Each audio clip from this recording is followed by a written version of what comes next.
Quelle est la dernière fois où vous avez pris une décision financière importante comme celle-là sans avoir suffisamment d'informations? Comment pouvez-vous vous assurer de recueillir le maximum d'informations avant de pouvoir passer à une décision comme celle-là, une décision qui peut être aux conséquences importantes? Je vais supposer qu'à partir du moment où vous prenez une décision qui va impacter plus de 5% de votre patrimoine, ça devient plus qu'important. Parce que si vous perdez 5% de votre patrimoine, votre vie peut raisonnablement continuer. Mais si tout ce que vous avez, c'est 10 millions et tout ce que vous investissez, c'est 10 millions, patrimoine que vous avez 0, alors vous allez directement au suicide.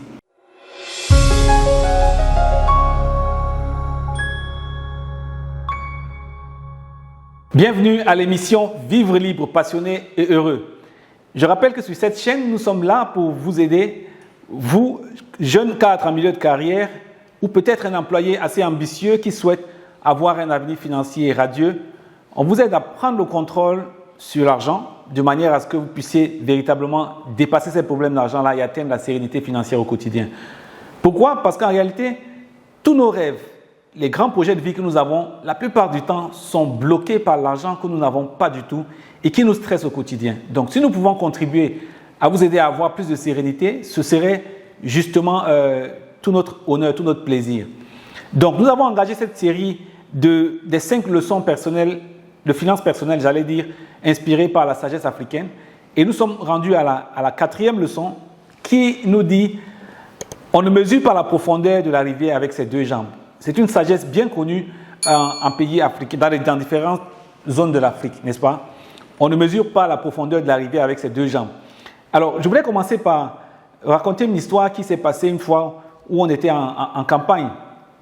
On est arrivé quelque part pendant on traversait une zone pas forcément assez, où il y avait assez de circulation. On est arrivé dans une zone où il fallait marcher complètement à pied. Et on arrive au bord de la rivière, on se rend compte que, en fait, le pont avait été déplacé. Donc, il avait plu et le pont avait été déplacé, donc il n'y avait plus de pont. Et on était là juste à peine le temps d'arriver, de réfléchir un peu pour voir ce qui va être fait. Il y a 2 autres jeunes là qui arrivent, visiblement peut-être venant d'ailleurs, la façon dont ils étaient habillés, et qui, sans observation et pratiquement même sans dire bonjour à ceux qui étaient là, se sont immédiatement jetés. Donc ils s'impatientaient, on avait l'impression qu'ils allaient quelque part et qu'ils étaient en retard. Ils s'impatientaient et voilà, le premier a avancé rapidement et s'est dit, bon, on ne va pas attendre que ça vienne. Apparemment, l'eau semblait bien tranquille et donc il s'est lancé. Et à peine 1 mètre, en fait, en réalité, c'est comme s'il y avait un véritable ravin, à peine 1 mètre, il a pris de l'eau jusqu'à pratiquement au cou. Et heureusement que pendant qu'il a avancé avec ses 2 jambes, celui avec qui il était un peu en retrait. Et donc, non seulement il a glissé, mais en réalité, il y avait pratiquement même de la boue quand il a glissé. Donc, l'autre a dû lui envoyer le parapluie qu'il a tenu pour le ramener un peu en arrière. Alors, il y avait un vieux qui était à quelques mètres, qui approchait tout doucement et que les jeunes n'avaient pas daigné saluer, ni ceux qui étaient là, nous qui étions là, ni le vieux qui venait.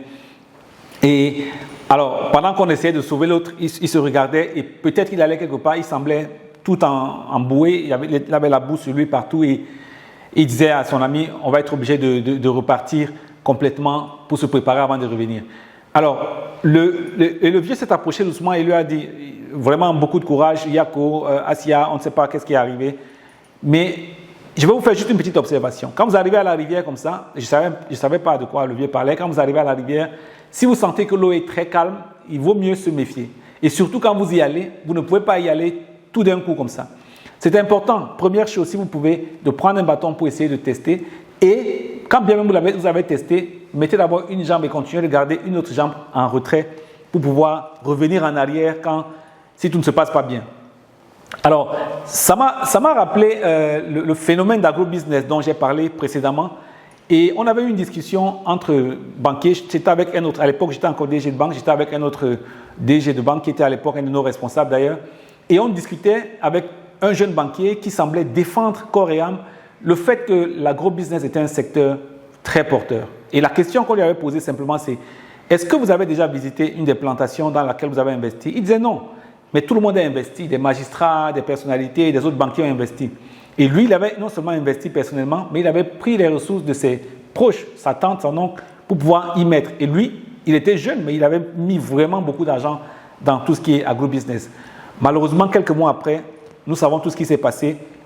et il n'a pas pu rentrer dans ses fonds. Alors, qu'est-ce que ça nous a appris? Ça nous a appris que, comme tout à l'heure le vieux disait, parfois la jeunesse, on est assez impulsif et on va dans des activités qu'on ne maîtrise pas forcément, on ne prend pas la peine de recueillir les bonnes informations et on y va avec les deux pieds, c'est-à-dire qu'on met tout, on met entièrement tout à l'intérieur de ce risque-là. En fait, cette métaphore, cette histoire racontée précédemment nous invite à prendre le temps devant une situation comme celle-là, même quand tout semble assez simple, apparemment, comme ces jeunes qui voyaient l'eau qui était calme, comme l'agro-business qui avait de bons rendements, comme la crypto-monnaie qui avait des rendements sereins, comme l'investissement dans les taxis que tout le monde voyait ici en Côte d'Ivoire, qui avait l'air très serein. Tout se passe bien, mais à chaque fois, il faut se dire, il peut y avoir deux personnes. Je vais prendre le cas de deux personnes. Vous savez, on a une première personne qui a un patrimoine de 100 millions et qui décide de prendre 10 millions pour investir dans un taxi, n'est-ce pas, dans une activité. Pensez-vous réellement que si les 10 millions se perdent, sa vie va totalement s'arrêter? Non. Mais le danger, c'est quoi? Le danger, c'est quand on a un jeune qui prend toute son épargne, c'est quand on a quelqu'un dont l'entièreté des ressources peut être mise à contribution et on se rend compte qu'il va même chercher les ressources de ses proches pour pouvoir mettre afin d'investir parce que, semble-t-il, c'est assez juteux. Imaginez un peu un jeune qui commence à travailler, qui a peut-être 1 million de salaire, qui se débrouille à prendre un crédit de 5 millions, qui prend 2 millions à sa tante, qui prend 2 millions à un ami, prend 10 millions et va investir totalement dans une activité de taxi comme la première personne. Tout se passe mal. Comment ça va se passer par la suite? Malheureusement, sa vie ne pourra pas continuer parce qu'il aura des crédits à rembourser, il aura des personnes qui sont des proches, des personnes qui le respectent, des personnes qui se disaient oui, c'est notre banquier, c'est notre financier. Peut-être que c'est un sachant. Non seulement il s'est englouti lui-même, les deux jambes dedans, mais il a aussi englouti des proches, il a englouti sa propre réputation. Et ça peut être quelque chose d'assez anodin, mais les conséquences peuvent être réellement graves. Et ça nous interpelle tous. Pourquoi? Parce que très souvent, quand on a une opportunité, on est pressé d'aller véritablement avoir le rendement. Et j'aimerais vous poser deux questions avant qu'on se sépare pour pouvoir partager cette sagesse-là.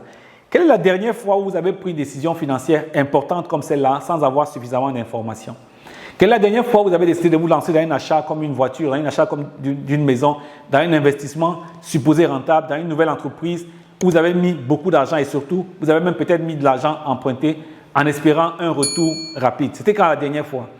Et deuxième question, comment pouvez-vous vous assurer de recueillir le maximum d'informations avant de pouvoir passer à une décision comme celle-là, une décision qui peut être aux conséquences importantes? Je vais supposer qu'à partir du moment où vous prenez une décision qui va impacter plus de 5% de votre patrimoine, ça devient plus qu'important. Parce que si vous perdez 5% de votre patrimoine, votre vie peut raisonnablement continuer. Mais si tout ce que vous avez, c'est 10 millions et tout ce que vous investissez, c'est 10 millions, patrimoine que vous avez, zéro, alors vous allez directement au suicide. Nous devons nous inspirer de ce que nous attendons en Afrique, de ce que nous entendons, nous voyons au quotidien en Afrique, de ce que nous entendons de la sagesse africaine, de ce que nous entendons des personnes qui sont plus aguerries, de ces vieux que très souvent nous pensons un peu arriérés, mais je pense que la sagesse avec laquelle ces personnes ont évolué, ont traversé le temps et toutes les difficultés nous amène à aller nous inspirer pour pouvoir mieux gérer nos finances personnelles.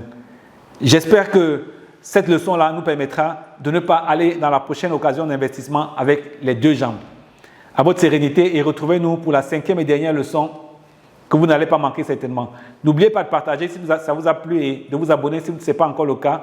Et on va vous retrouver avec le même plaisir pour partager. Et surtout, dites-nous en commentaire les questions qu'on a posées, quels sont les enseignements que vous tirez, les décisions que vous prenez par rapport à cela. À très bientôt. N'oubliez pas de cliquer ci-dessous pour vous abonner à notre chaîne et surtout d'activer la notification pour être avisé à chaque fois que nous allons mettre de nouveaux contenus en ligne.